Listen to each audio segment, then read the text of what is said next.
시간에 우리 다 같이 하나님의 말씀 보시겠습니다. 하나님 말씀은 요한복음 5장 1절로 9절까지 있는 말씀이 되겠습니다. 오늘 하나님 말씀은 요한복음 5장 1절로 9절까지 있는 말씀이 되겠습니다. 우리 다 같이 교독하십시다. 이 일 뒤에 유대인들의 명절이 있어서 예수님께서 예루살렘에 올라가시니라.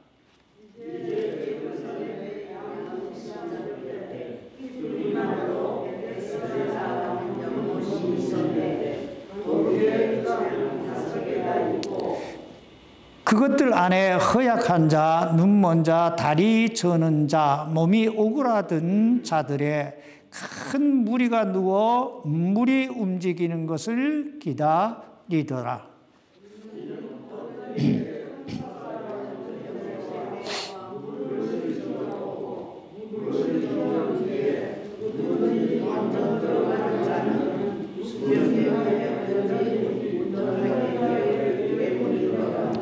거기에 38년 동안 병약함을 지닌 어떤 사람이 있더라.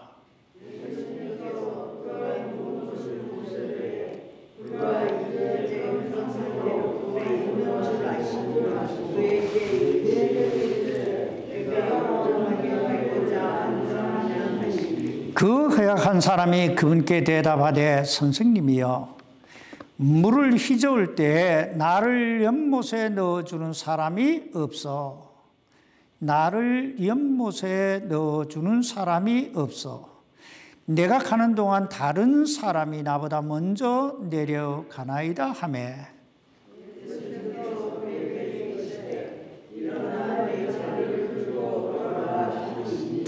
다 같이 읽습니다. 시작. 그 사람이 곧 온전하게 되어 자기 자리를 들고 걸어가니라. 바로 그날은 안식일이더라. 아멘. 기도하십시다. 살아계신 아버지 하나님, 오늘 이 시간 하나님께서 우리를 불러 하나님의 은혜의 보좌 앞에 이렇게 나오게 하시고 하나님 찬양하고 기도하고 하나님의 말씀을 듣게 해주심을 인하여 감사합니다. 오늘 이 하나님의 말씀이 참 우리 심령골수를 찔러 쪼개어 새롭게 하는 생명의 말씀이 되게 해 주옵소서. 연약한 종은 십자가 뒤에 감추어 주시고 오직 하나님의 영광만이 드러나는 귀한 시간 되게 해 주옵소서. 살아계신 예수님 이름으로 기도하옵나이다. 아멘. 오늘 본문 말씀은 요한복음에 나오는 세 번째 기적에 대한 이야기입니다. 그리고 오늘 우리가 이 말씀 가운데서 가장 주목해 봐야 할 말씀은 오늘 본문 요한복음 5장 7절에 나오는 사람이 없어 라는 말입니다. 사람이 없다. 나를 도와줄 사람이 없다. 이 말을 우리 마음속에 새기면서 오늘 본문 말씀을 나누어 보십시다. 먼저 오늘 본문 말씀의 배경을 살펴보면 예수님께서 유대인들의 명절을 맞이하여 예루살렘에 올라가셨을 때 일어난 사건입니다. 유대인들에게는 세 가지 큰 명절이 있는데 유월절과 오순절과 그리고 장막절이 바로 그것입니다. 여기서 유월절은 여러분이 잘 아시다시피 이스라엘 백성들이 400년 동안 종살이하던 에집트에서 해방된 바로 그날을 기념하여 지키는 절기이고, 오순절은 한 해의 소출에 대해 추수한 지 50일이 되었을 때 하나님께 감사제를 드리는 절기입니다. 그리고 장막절은 이스라엘 백성들이 에집트에서 해방돼서 광야를 지날 때에 하나님께서 저들을 낮에는 구름 기둥으로 밤에는 불기둥으로 인도해 주시고 지켜주심에 대해 감사를 드리는 바로 절기가 바로 장막절입니다. 유대인들은 이런 큰 절기가, 이 절기가 되면, 이 명절이 되면 12세 이상 된 남자들은 하나님의 성전이 있는 예루살렘에 올라가 하나님께 영광을 드리는 그런 관습이 있었습니다. 바로 이런 명절을 맞이해서 예수님께서 예루살렘에 올라가셨다는 것입니다. 그런데 예수님께서 가신 곳은 화려한 성전이 아니라 2절 말씀에 보면 양시장 곁에 있는 베데스다라고, 히브리 말로 베데스다라고 하는 연못이었습니다. 그곳에는 주랑 5개가 있었는데, 여기서 주랑이라고 하는 말은 기둥은 세워져 있는데 벽이 없는 긴 복도를 주랑이라고 합니다. 유럽에 가면 이런 건물들이 굉장히 많이 있어요. 그 주랑 5개가 있었는데 그곳에는 수많은 병자들이 모여 있었습니다. 왜냐하면 그 연못, 이 베데스다 연못에는 이상한 전설이 전해져 오고 있었는데, 그것은 어떤 때에 그 연못에 천사가 내려와서 그 연못 물을 휘저으면 그 연물이 막 움직이게 되고, 그 움직일 때 제일 먼저 그 연못에 들어가는 사람은 무슨 병에 걸렸든지 다 온전하게 된다는 것이었습니다. 여기 오늘 본문 여기 5장 3절로 4절까지 말씀 보시기 바랍니다. 이것들 안에 허약한 자, 눈먼 자, 다리 저는 자, 몸이 오그라든 자들의 큰 무리가 누워 물이 움직이는 것을 기다리더라. 이는 어떤 때에 천사가 연못에 내려와 물을 휘저었고, 물을 휘저은 뒤에 누구든지 먼저 들어가는 자는 무슨 병에 걸렸든지 온전하게 되었기 때문이더라. 이것이 어떤 상황인지, 어떤 현상인지 제가 설명드리지 않아도 여러분 다 이해하실 거예요. 요즘도 그렇잖아요. 어디가 용하다, 뭘 먹으면 좋다, 어디 가면 낫는다 하면 어때요? 막 쏠림 현상이, 큰 너도 나도 몰려가듯이 바로 이 연못에 수많은 환자들이 모여들어 있었다 하는 것입니다. 그런데 그곳에 38년 된 병자도 있었습니다. 예수님께서 바로 그 베데스다 연못가에 가셔서 그 38년 된 병자에게 말을 건넵니다. 오늘 보면 여기 5절로 6절 말씀을 보시기 바랍니다. 거기에 38년 동안 병약함을 지닌 어떤 사람이 있더라. 예수님께서 그가 누운 것을 보실 때에 그가 이제 그런 상태로 오랫동안 있는 줄 아시고 그에게 이르시되 내가 온전하게 되고자 하느냐 하시니, 어떻게 보면 참 물어보나 마나한 질문을 하신 것 같아요. 아니, 온전하게 되고 싶으니까 그곳에 와서 죽치고 있을 거 아니에요, 세상 말로. 근데 예수님의 이 질문에는 대단히 깊은 의미가 담겨져 있습니다. 그것은 바로 목적의 문제입니다. 즉, 사람은 그 삶에 대해 분명한 목적을 가지고 있어야 한다는 것입니다. 그저 살아있으니 살아가는 거 의미가 없다는 거예요. 그러므로 주님은 가끔씩 이런 뻔한 질문 같은 질문을 하실 때가 있습니다. 여기 오늘 이 38년 된 병약한 환자에게는 내가 온전하게 되기를 원하느냐 그렇게 물으시고, 소경 바디메오에게는 내가 너에게 무엇을 하여 주기를 원하느냐 이렇게 물으세요. 뻔한 질문이잖아요. 그렇다면 오늘 여러분은 어떻습니까? 예수님께서 여러분에게 무엇을 해 주시기를 원하십니까? 사람은 그 삶에 목적이 있어요. 이 예수님의 질문을 받은 이 병자가 대답을 합니다. 여기 7절 말씀 보세요. 그 허약한 사람이 그분께 대답하되 선생님이여 물을 휘저을 때에 나를 연못에 넣어주는 사람이 없어 내가 가는 동안 다른 사람이 나보다 먼저 내려가나이다 하며, 전 이 말씀을 묵상하면서 참 어쩌면 이 세상에서 가장 불행한 사람, 가장 불쌍한 사람이 바로 이 사람이 아닐까 하는 생각을 했습니다. 생각해 보세요. 그 주변에 도와줄 사람이 하나도 없다. 얼마나 불행합니까? 얼마나 불쌍합니까? 게다가 38년 동안 이렇게 살고 있으니 얼마나 불쌍합니까? 바로 그 사람을 향해서 주님이 말씀하십니다. 여기 8절 말씀 보세요.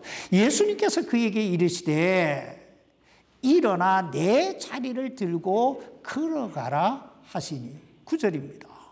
그 사람이 곧 온전하게 되어 자기 자리를 들고 걸어가니라. 바로 그날은 안식일이더라. 여러분, 이 장면을 한번 생각해 보세요. 우리는 그 사람이 이때 무슨 병에 걸렸는지, 그 상태가 어떠했는지 정확하게 알 수 없습니다. 그러나 분명한 건 그 사람이 그런 상태로 오랫동안 누워 있었다는 거예요. 옛말에 김병에 효자 없다는 말이 있잖아요. 이 사람 몇 년 동안 이러고 있어요? 38년입니다. 그러니 그 사람 주변에 사람이 없다는 말도 이해가 됩니다. 물론 그 사람 주변에 처음부터 사람들이 없었던 건 아니었을 거예요. 처음엔 많은 사람들이 있었을 것입니다. 그리고 할 수 있는 거 다 해봤을 거예요. 그러나 막상 이래도 안 되고 저래도 안 되니까, 그리고 세월이 38년 동안 흐르다 보니까 서서히 하나둘 지쳐 갔다는 거예요. 아무튼 이 사람에게 주님이 물으십니다. 내가 온전하게 되고자 하느냐? 근데 이 사람 엉뚱한 대답을 합니다. 온전하게 되고자 하느냐 하시면 그냥 아멘, 예, 내가 온전하게 되기를 원합니다, 이러면 될 텐데, 이 사람 자기 신세 타령부터 늘어놓습니다. 나를 연못에 넣어주는 사람이 없어. 여러분, 이해가 되십니까? 저는 어느 정도 이해할 수 있을 것 같아요. 사실 이 사람 38년 동안 병치료 하면서 정말 뭔들 안 해봤겠어요. 있는 돈 없는 데 다 긁어서 용하다는 의사는 이 의사 저 의사 다 찾아가 봤을 것이고, 좋다는 약은 이 약 저 약 다 먹어봤을 거예요. 그러니 이 사람에게 내가 온전하게 되고자 하느냐 하는 이 말이, 이 주님의 말씀이 그 귀에 들어올 리가 없어요. 이 사람의 관심은 오직 어디에 있어요? 저 연못물이 통할 때, 움직일 때 들어가는 거예요. 이 연못만 바라보고 있는 거예요. 그 연못에 넣어줄 사람이 없다. 그러니 이 사람에게 주님께서 말씀하십니다. 일어나 내 자리를 들고 걸어가라. 그러자 어떤 일이 일어납니까? 그 사람이 곧 온전하게 되어 자기 자리를 들고 걸어갑니다. 여러분, 이게 얼마나 놀랍고 신기한 기적입니까? 하루 이틀이 아닙니다. 장장 38년입니다. 그런데 일어나 내 자리를 들고 여기에 걸어가라 하는 그 주님 말씀 한마디에 이 사람 벌떡 일어나 자기가 누워있던 그 자리 들고 걸어가는 거예요. 그렇다면 주님은 왜 이 기적을 행하셨을까요? 제가 이 기적 시리즈를 시작하면서 무슨 얘기했습니까? 예수님께서 기적을 행하실 때는 반드시 오늘 우리에게 주시고자 하시는 메시지가 있다 하는 말씀을 드렸어요. 바로 우리가 이 말씀을 볼 때 항상 주목하고 우리가 잡아야 될 게 있는데, 주님이 오늘 이 말씀을 통해서 나에게 주시고자 하시는 메시지가 뭘까 하는 거예요. 이걸 붙들어야 돼요. 그렇다면 오늘 주님께서 이 기적, 이 38년 된 환자를 치료해 주신 이 기적을 통해 우리에게 주시고자 하시는 메시지가 뭘까요? 그것은 첫째, 주님의 말씀에는 능력과 생명이 있다는 거예요. 주님의 말씀에는 뭐가 있어요? 능력과 생명이 있다. 오늘 예수님께서 이 38년 된 이 환자를 고쳐주시는 장면을 여러분 머릿속에 떠올려 보세요. 여러분, 예수님께서 무엇으로 이 환자를 치료해 주십니까? 말씀입니다. 일어나 내 자리를 들고 걸어가라 하시니, 그러자 그 사람이 곧 온전하게 되어 자기 자리를 들고 걸어갑니다. 무엇으로? 말씀으로. 그렇습니다. 말씀으로 온전케 해주세요. 그렇다면 예수님께서 물로 포도주를 만드실 때는 어떻게 만드십니까? 이 또한 말씀이에요. 예수님께서 종들에게 항아리에 물을 채우라 하시고 그 물을 떠서 그 잔치를 맡은 자에게 떠다 주라 하시매 떠다 주었더니 뭐예요? 물이 변하여 포도주가 된 줄 믿습니다. 그게 무슨 약품 칠한 게 아니에요. 예수님께서 무슨 주술을 하신 것도 아니에요. 말씀만 하신 거예요. 그럼 어떤 귀인의 아들은 어떻게 고쳐주십니까? 말씀이에요. 내 길로 가라, 내 아들이 살아 있다 하시니, 바로 그 귀인이 그 예수님의 말씀을 믿고 갔더니 살았더라 이거예요. 그럼 베드로가 어떻게 그물이 찢어지도록, 그리고 배가 가라앉을 정도로 그렇게 많은 고기를 잡습니까? 이 또한 말씀이에요. 깊은 데로 가서 그물들을 내려 한번 잡아당겨라. 이 말씀대로 했더니 그물이 찢어질 정도로, 그리고 배가 가라앉을 정도로 많은 물고기를 잡습니다. 그럼 마비병에 걸린 사람은 어떻게 치유해 주십니까? 이 또한 말씀이에요. 일어나 내 자리를 들고 걸어가라 하시니 그가 즉시 일어나 자기 자리를 들고 그곳에 모인 그 수많은 사람들 앞에서 걸어갑니다. 이렇듯 예수님께서 기적을 행하신 목적은 오늘 우리로 하여금 당신의 말씀인 이 성경을 믿으라는 거예요. 믿어라. 그리고 행하라는 거예요. 그리하면 말씀대로 되리라는 거예요. 사실 오늘 예수님께서 이 아무런 소망이 없는, 참 그저 하루하루를 연명해가는 이 38년 된 환자를 치유해 주신, 당신의 말씀 한마디로 치유해 주신 목적은 오늘 우리로 하여금 여기 요한복음 5장 24절에 있는 말씀을 믿으라고, 이 말씀을 믿으라고 우리에게 이 기적을 행하신 것입니다. 여기 요한복음 5장 24절 말씀을 보시기 바랍니다.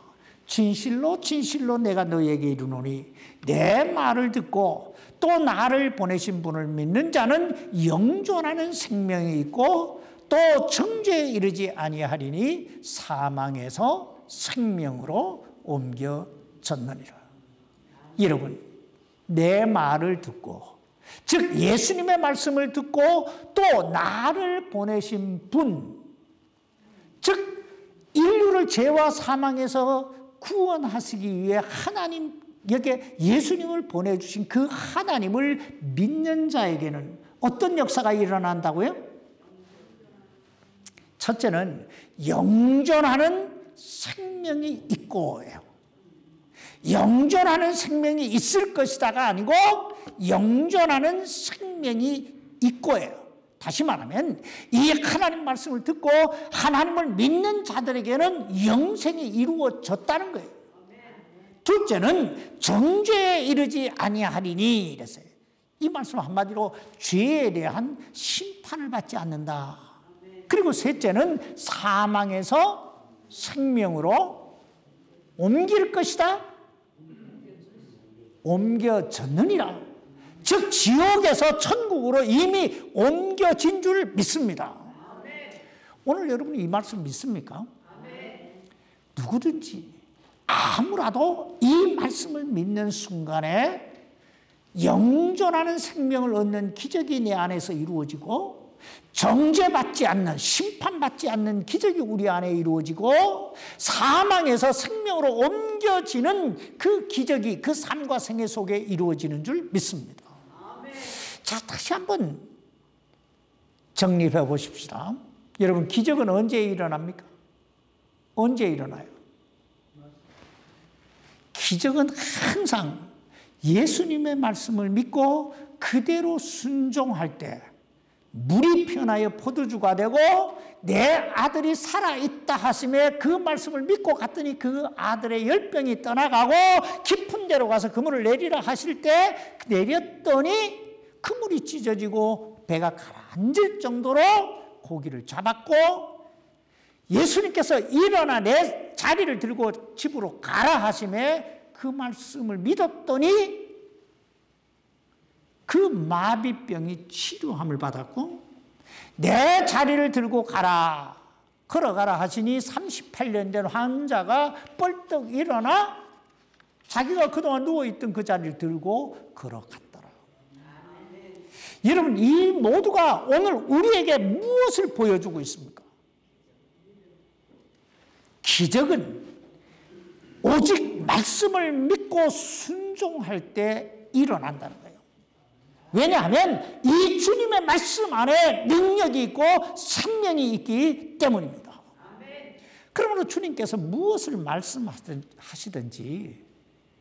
그대로 믿고 그대로 행하라는 거예요. 그래야 하면 인생 최대의 기적, 영존하는 생명이 있고 정죄에 이르지 아니하고 사망에서 생명으로 옮겨지는 큰 놀라운 기적이 우리 안에 일어나게 될 줄 믿습니다. 둘째, 예수님께서 오늘 이 기적을 통해 우리에게 주시고자 하시는 메시지는 오늘 우리로 하여금 외롭고 힘들고 소외되고 어려운 사람, 어려운 이웃의 어려운 사람들의 이웃이 되라는 거예요. 제가 서두에서도 말씀드렸듯이 이 38년 된 이 병자에게 가장 안타까운 건 그의 주변에 그를 도와줄 사람이 없었다는 거예요. 그래서 소망이 없었다는 거예요. 우리는 지난주에 마비병에 걸린 사람을 몇 사람이 들것에 메고 오는 걸 봤어요. 네 사람이 들것에 메고 와서 예수님이 거하시는 그 집에 지붕을 걷어내고 그 지붕을 부수고 그 사람을 예수님 앞으로 달아내리는 장면을 봤어요. 그리고 그 장면을 보신 예수님께서 그들의 믿음을 보시고 그 사람에게 첫째는 내 죄 사함을 받아, 둘째는 내 병을 그 병을 고쳐주시잖아요. 그런데 이 사람에게는 그럴 사람이 없었다는 거예요. 만약에 이 사람에게도 그 마비병에 걸린 사람, 그 사람을 메고 왔던 그 네 사람이 있었던 것처럼 그 사람에게도, 이 사람에게도 연못에 물이 동할 때, 움직일 때 빨리 데리고 가줄 사람이 있었다면 어떻게 됐을까요? 근데 이 사람에게는 그렇게 해줄 사람이 없었다는 거예요. 그래서 더 안타깝고, 그래서 더 서글프고, 그래서 더 아프다는 거예요. 이것이 얼마나 한이 되었으면 예수님께서 내가 온전하게 되기를 원하느냐 이렇게 물으시는데도 내게는 사람이 없어. 사람이 없어.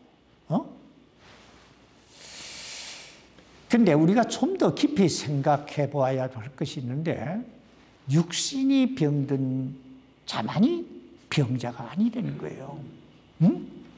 무슨 말이냐면, 육신적으로 병든 사람도 병자이지만, 잠시 잠깐 보이다 없어질 이 세상에 얽매여서, 이 세상 물질에 얽매여서 자신이 죄인인지도 모르고 죽어서 심판받아 지옥 갈 운명인지도 모르고 이 세상이 영원한 줄 알고 속으며 사는 영혼들이 진짜 병자들이라는 거예요.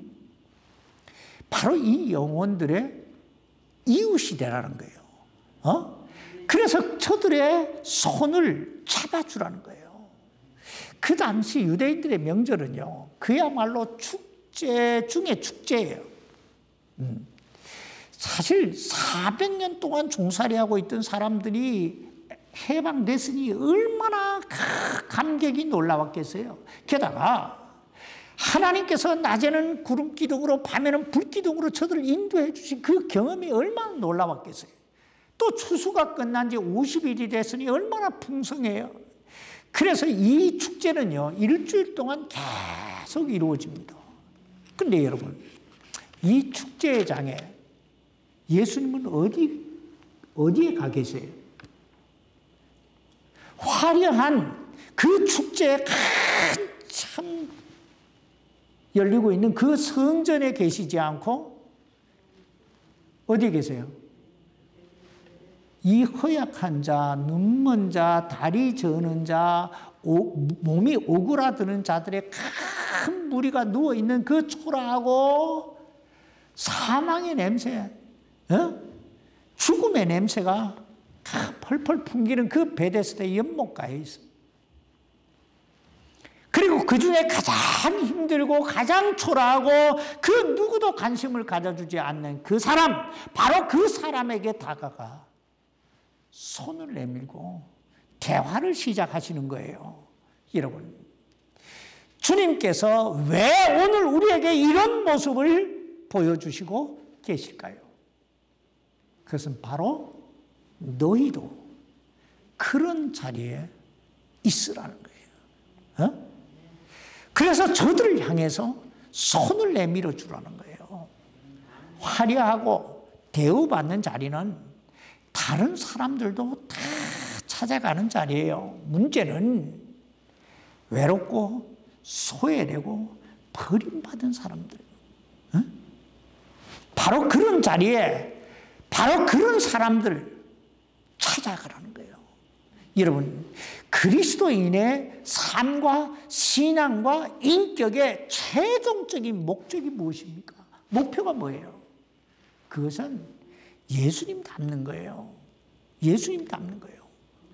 그러므로 주님이 가셨던 그 자리, 주님이 행하셨던 그 일, 그걸 하라는 거예요. 그걸 오늘 우리에게 보여주시고 계시는 거예요. 세 번째, 예수님께서 오늘 이 기적을 통하여 우리에게 주시고자 하시는 메시지는 삶의 목적을 분명히 하고 살아라 하는 거예요. 왜냐하면 목적이 바로 그 사람을 그런 사람으로 만들어가기 때문입니다. 그러므로 주님께서 오늘 이 사람을 향해서 내가 온전하게 되고자 하느냐 물으신 건 목적을 가지고 살아라 이 말이에요. 사실 인생을 우리가 생각하는 것보다 훨씬 더 짧을 수 있습니다. 그래서 옛날 다윗은 삶과 죽음은 한 발자국 차이라고 했고, 또 모세는 인생은 70이요 강건하면 80이라도 그 연수의 자랑은 수고와 슬픔뿐이요 신속히 가니 날아간다. 여러분 우리가 다 알잖아요. 인생이 얼마나 빠르게 날아가는지. 그렇습니다. 인생은 우리가 생각하고 우리가 기대하는 것보다 훨씬 더 짧을 수 있습니다. 그러므로 가치 있는 인생, 의미 있는 인생, 보람된 인생을 이루기 위해서는 분명한 삶의 목적이 있어야 됩니다. 그리고 그 목적은 언제나 하나님의 영광에 그 초점이 맞춰져 있어야 됩니다. 왜냐하면 우리 모두는 어느 날 다 때가 되면 하나님 앞에 가서 내가 지금까지 살아온 그 삶에 대해 헤아림을 받게 될 것이기 때문입니다. 그러므로 오늘 이 기적이 있은 후에 그 사람을 성전에서 다시 만나셨을 때 예수님께서 그 사람에게 이렇게 말씀하십니다. 여기 14절 말씀 보세요. 그 뒤에 예수님께서 성전에서 그를 만나 그에게 이르시되 보라 내가 온전하게 되었으니 더 심한 것이 내게 생기지 않도록 다시는 뭐하지 말라? 죄를 짓지 말라 하시매. 여러분 이 말씀의 의미가 뭘까요? 한마디로 이제 구원받았으니까 죄 짓지 말고 하나님 뜻, 하나님 영광을 위해서 살아가라 이 말이에요. 그렇다면 여러분 우리가 죄 짓지 않고 참 하나님의 영광을 위해 살아가기 위해서는 어떻게 해야 될까요? 첫째는요, 예배하는 삶을 살아야 됩니다. 뭐 하는 삶을 살아요? 예배하는 삶이라는 게 뭐냐? 하나님과 동행하는 삶이에요. 오늘 이 사람 보세요. 이 사람 예수님을 어디에서 다시 만나게 됩니까? 성전에서 다시 만나잖아요. 예배의 자리에서 다시 만나잖아요. 그러므로 구원받은 그리스도인은 그 어떤 일이 있어도 이 예배의 자리, 그 예배의 삶에서 멀어지면 안 돼요. 멀어지는 순간에 그 틈에 죄가 들어오고 세상이 들어오는 거예요.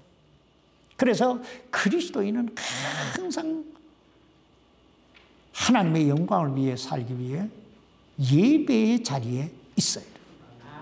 둘째, 전도하는 삶. 다시 말하면 내가 만난 예수 그리스도를 증거하는 삶을 살아야 됩니다. 여러분 이 사람이 예수님을 만난 뒤에 뭐라고 말하고 다니는 줄 아세요? 여기 오늘 15절 말씀 보세요. 그 사람이 떠나가서 유대인들에게 자기를 온전하게 하신 분은 누구라? 예수님이라고 말하리라. 예, 이게 전도예요. 나를 죄와 사망에서 구원해 주신 분은 예수님입니다. 내 삶 속에 소망을 주신 분은 예수님입니다. 내 삶이 이렇게 기쁘고 행복한 건 예수님입니다. 이것이 하나님의 영광을 드러내는 삶이요, 죄 짓지 않고 사는 삶입니다.